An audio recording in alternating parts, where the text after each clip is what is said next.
Hey there, and welcome.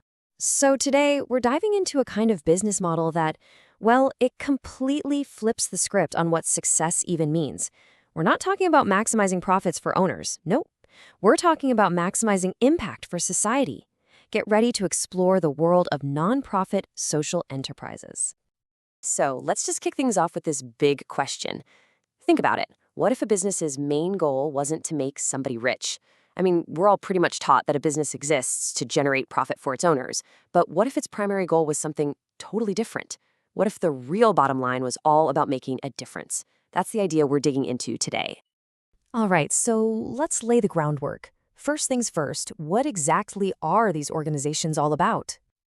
A social enterprise is this really fascinating hybrid. See, on one hand, it acts just like a regular business. It makes money, it has to be sustainable, but its whole purpose, its reason for existing, isn't profit.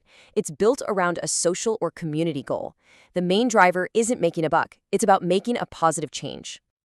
And that's really the key thing to remember. These aren't just charities waiting for handouts. They are active commercial businesses. They're selling products or services, managing their finances, marketing themselves. But every single one of those business activities is just a tool to serve a bigger cause. And the impact they have? It can be absolutely incredible. Just look at the Malala Fund, which is fighting for every girl to get 12 years of safe, quality education. Or Kiva, which helps people in underserved communities get access to loans so they can start a business, or pay for school, or get health care. These are real, powerful, mission-driven businesses making a huge difference. Okay, so if they're making money but it's not about profit, where does that money go? This is where we need to follow the surplus. So here it is, the crucial difference. In a typical for-profit company, any profit goes to the owners or the shareholders. But in a nonprofit social enterprise, that extra cash, which they call a surplus, gets plowed right back into the organization to fuel its social mission. You can think of it like this simple but really powerful cycle. First, they earn revenue, just like any other company. Then they pay their bills, operating expenses. But step 3, that's the game changer. Any money left over, the surplus, isn't a payday for an owner. It becomes the capital for step 4, reinvesting in the cause to make an even bigger impact next time around. And just so we're clear, here's the official definition.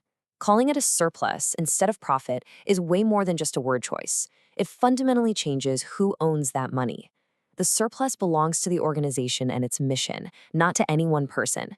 You can think of it as the lifeblood that keeps the whole social engine running. Now, this whole model sounds amazing, right? But it's not always easy. It comes with its own set of challenges. So let's get real and take a balanced look at the pros and the cons. The advantages are pretty huge. I mean, their entire purpose is to help people and society. On the financial side, they're often exempt from corporate taxes and can get special government grants, which means more of their money goes directly to the cause.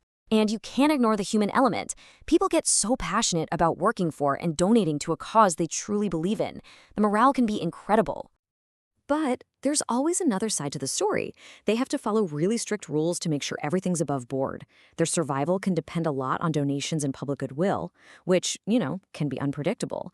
And because making money isn't the number one goal, sometimes the financial discipline isn't as intense as it is in a cutthroat corporate world. This can also mean they offer lower salaries, which makes it tough to compete for top talent. Okay, let's get a bit more specific now. We're going to look at 2 major types of nonprofits you've definitely heard of: NGOs and charities. They might sound like the same thing, but there are some really important differences. So first up, the NGO, which stands for Non-Governmental Organization. And the name really says it all. They are independent from any government control. They operate in the private sector to push for all sorts of social or even political causes, everything from human rights to protecting the environment. Let's break down these differences. The biggest one is their link to the government. NGOs are, by definition, totally independent. Charities, on the other hand, can sometimes operate in the public sector. Another thing is scale. NGOs often work on a huge national or international level, and they'll frequently get into politics by lobbying governments for big policy changes. Charities tend to be a bit smaller, more focused, and they usually stay out of direct political battles. When you think of NGOs, think of these big players. You've got Doctors Without Borders, providing medical care in crisis zones all over the world, or the World Wildlife Fund, working globally to protect endangered species. They are large-scale, independent, and really focused on systemic, big picture change. And then on the charity side, you have amazing organizations like UNICEF, focused on helping children, or the Ronald McDonald House, which provides a very specific service for families with sick kids. Their focus is often much more on direct aid and public benefit, rather than trying to change political policies. So let's zoom out for a second and tie all these pieces together. What's the big takeaway here? What's the bigger picture? This quote just nails it perfectly. It doesn't matter what the structure is, how big they are, or what their specific cause is. The one thing that defines every single nonprofit social enterprise is that the money always goes back to the mission. At the end of the day, what we're really talking about is a business model where success isn't measured in dollars for shareholders. It's measured in lives changed, environments protected, and communities made stronger. The ultimate bottom line is social impact. Plain and simple. And that brings us to a final thought for you to chew on.